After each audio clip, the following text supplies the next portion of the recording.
Welcome, guys, and this is your friendly neighborhood Dragon of Chaos coming today with you with a review of Fallout 4. I have been playing it quite a bit for the last couple of weeks. Just get a feel for the games, test out different specs, see what I like, what I don't like, and see what I can find in it. Now, I'm just bringing it to you, going to try to keep it short and sweet, so here we go. Now, first, the good things I found out with the game. It is a nice open world game and the maps do feel massive with dynamic environments. What this means is, as you travel, explore, whatever you want to do, the environment can change on you. Occasionally you will see storms, you'll see fogs, things of that nature, which helps with the immersion value.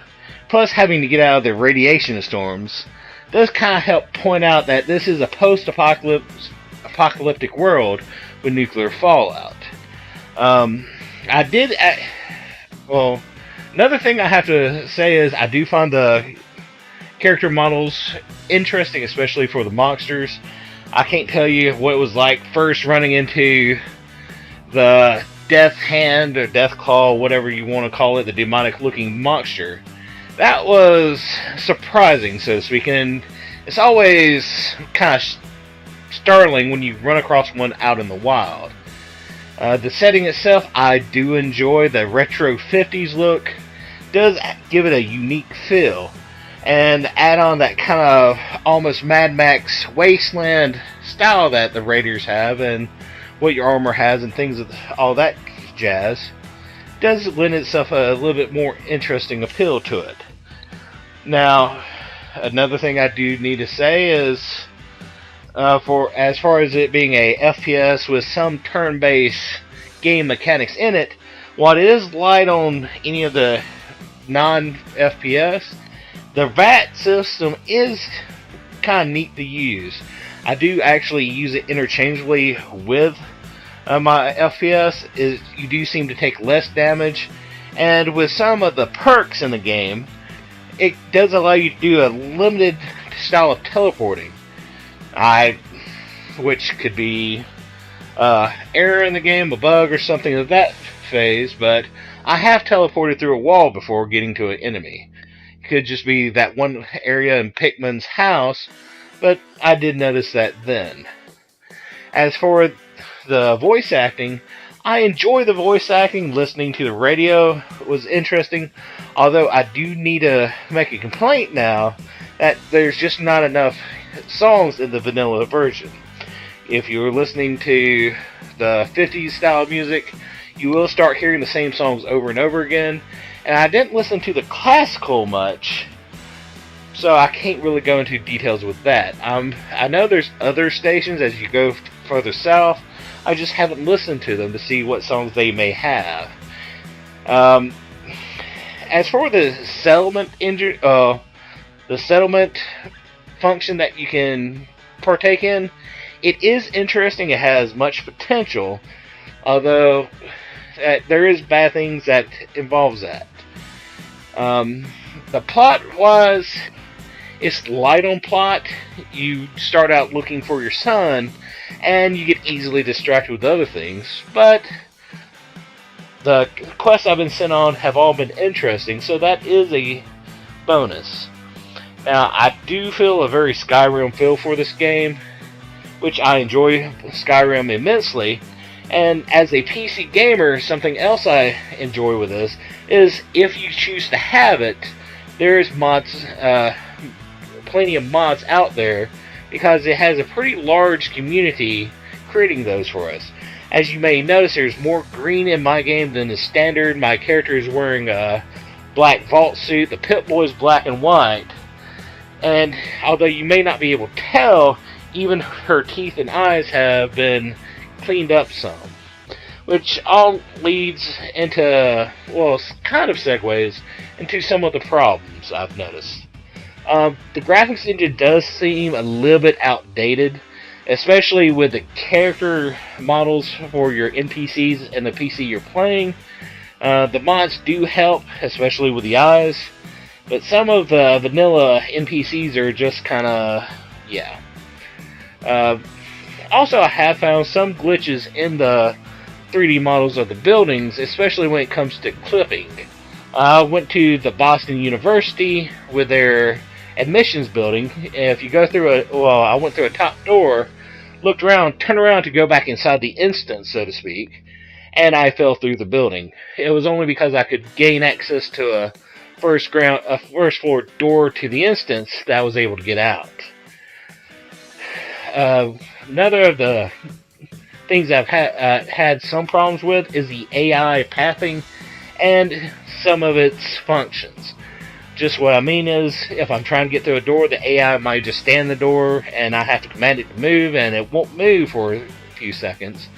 So it seems kind of laggy and frustrating sometimes, especially if you're wanting to go somewhere and the dog will run into you, or if you're collecting items and the dog will run in front of you, things of that nature.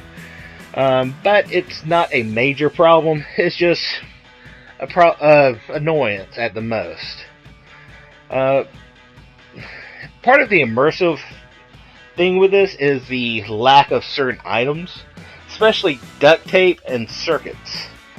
Now, if you're upgrading your weapons and armor like I do, then you will notice this, because usually if you're collecting everything you can, you'll usually have plenty of everything, but certain items, duct tape especially, well, adhesive should I say, and then you'll just be searching and searching for adhesives to upgrade everything you want to. I usually end up upgrading the essentials and turn around and find something I like better just down the road. So take it as you like it. Sometimes you do, sometimes you find what you want, sometimes you don't.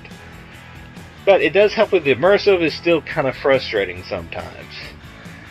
And I haven't really seen many merchants in the game, which means I haven't been able to sell much or or buy the items I need. So at least in this part of the game I'm in, I'm kind of light on the bottle caps. But I'm sure other people's going, well, all you have to do is this and that and that. You'll have plenty of bottle caps or whatever. I haven't gotten to that point yet, apparently, so I'm kind of light on fundage. But I have plenty of food, plenty of materials, so there's that. Let's see. I did mention the lack of songs. One of my biggest complaints of everything is a lack of tutorials for base building. For example, you get your settlement going and you get a quest to build beds and things of that nature, and there's no real tutorials instructing you on what you need to do.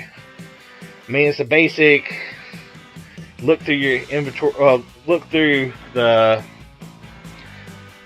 recipes they give you, and you either find it, see what materials you need, and build it.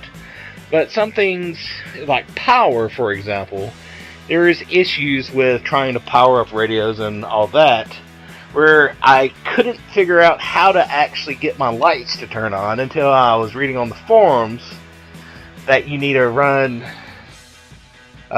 specific switches and nodes and all that jazz, and it'll power everything in a radius around it. It would be nice to have a tutorial explaining all that, but since I didn't have that in game, I had to look online. But yeah, that's just one of my biggest frustrations, was just trying to figure out how everything worked in base building. But even with all that said, overall, I enjoyed the game immensely. I put 60 hours into it. I've got multiple characters. I've tried different builds, from pistols, rifles. What you're watching right now is my melee build, which I enjoy the most, just because that's the type of gameplay I enjoy. But I've tried as much as I possibly could. Like I said, I put 60 hours in the game, so yeah. I do imagine I'm going to put more into this game to see how the story unfolds and see what else I can find in this. So overall, just wind things down, cut things short, and to bring it to a close, and everything else I could say like that. I'm going to have to rate this game around a 8.5. It does have some issues, some bugs, like I've mentioned, and probably some I forgot to mention. Like one where I fell through the map and found myself in a flooded mine half a mile away from where I started at, and a few places where it locked up at. But overall, it's a pretty good game. I do have to mention I haven't played any of the Fallout games before this, so this was a fresh start. So it's kind of new to me. I've recognized some things from Skyrim, like I said, and this seems like a winning formula for Bethesda. So again, I'm going to say a 8.5, and I thank you for watching. Hope you have a nice day. If you have any questions or comments, please just leave it in the comment fields below, and I hope you have a nice Thanksgiving day.